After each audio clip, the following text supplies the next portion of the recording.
this is Chihiro and you are watching African Arts at Africa Center Hong Kong. In episode 7, we're gonna talk about Somali fashion.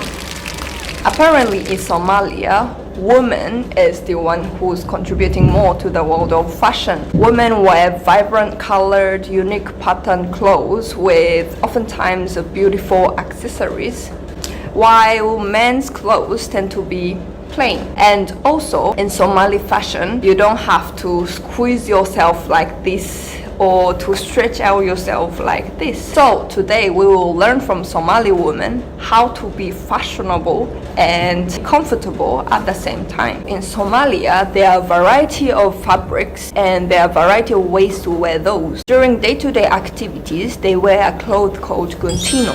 So what is guntino? It's a dress consists of several yards of cloth and you need a lot of practice to master it.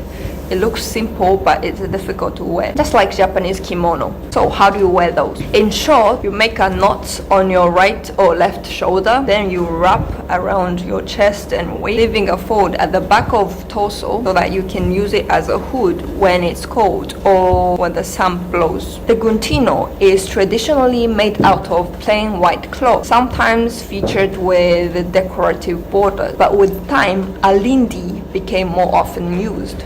So what is alindi? Alindi is hand-woven cotton cloth produced by Banadiri weaver. In 1330, the Arab traveler Ibn Battuta wrote of Somalia's thriving cloth industry. He wrote, "In this place are manufactured the unequaled woven fabric named after it, which are exported from there to Egypt and elsewhere." Somalia is geopolitically in a good position. It's a crossroads between Africa and the Middle East, linking the ports from Egypt to India. It was once a major entrepot of the trade in spices, aromatic gums, ivory, and textiles. The Jubaland plain between the Juba and Shebele River gave Somali rich of papayas, grapefruit, bananas, mangoes, and above all, cotton. The fields of the Jubaland plain were polka dotted with cotton plants, and Somalis produced a lot of cottons from the fertile ground. In 19th century, a French geographer estimated 1 out of every 5 persons in Mogadishu was a weaver. Alindi keep people connected. It is worn in cultural festivals and special occasions like weddings or funerals or other religious festivities. So who make these fabrics and how do they make this? Surprisingly, most weavers are men. First, the weavers take the dyed yarn in 24 batches of 8-meter length, and he dunks them into a sizing of flour and water to make the fibers stiff and strong. Then, in a stretching method called darisi, the threads are wrapped from a vertical stick in the building to another and left to dry like a long L-shaped blanket. When the yarn has dried, it is wound onto a wooden spindle called the furfure, then unwound and tied into the heddle loop, following the color pattern indicated by loose strings on the bamboo heddle. The weaver affixes the heddle to the loop and stretches the threads of the new warp out behind the loop to a single iron hook set in the floor 7.5 to 8 meters away. Weavers invented dozens of patterns with names like teeth and goats in the sand dunes that have become standard. Another outfit that is becoming a mainstream is called bati. It's also a sort of house dress like guntino, but it's made out of much lighter material and it's much easier to wear. This elegant dress got covered in the Vogue when the Somali American model Halima Eden introduced bati as her everyday style. Another example when the bati got covered by the media is when Zara were accused of cultural appropriation. They sold the bati style clothes with no mention of cultural inspiration.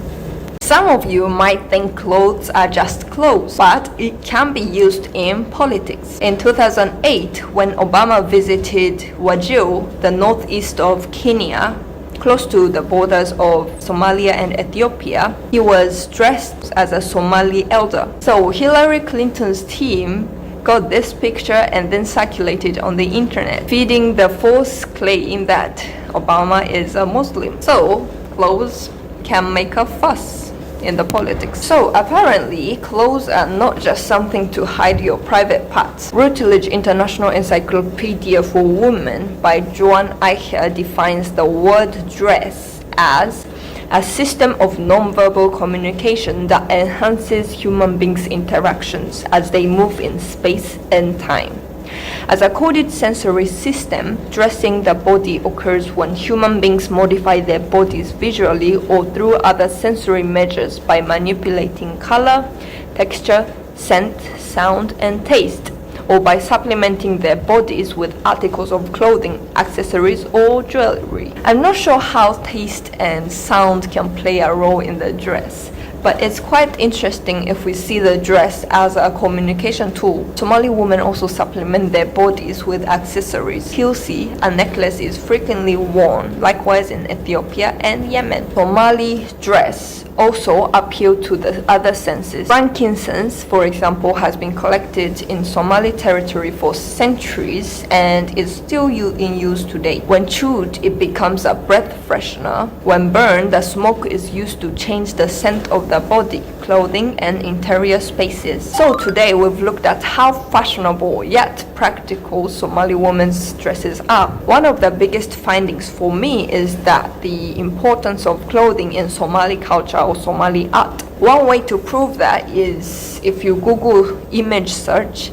Hido Eo Dakan, which means culture and tradition in Somali language.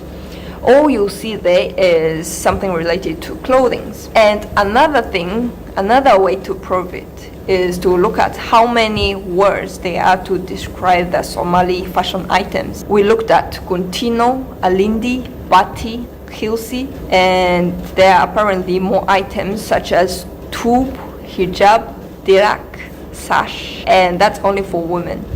And for men, they have makawis, kamis, kofiyat, or takhya. That people keep their tradition for hundreds of years, and it is still so fashionable. So fashionable that some of famous brands want to copy it. Actually, now I want a bati for myself. There are still so much to explore in Somali fashion, so I hope you do your own research afterwards. So that's all for today. Thank you for watching and see you next week.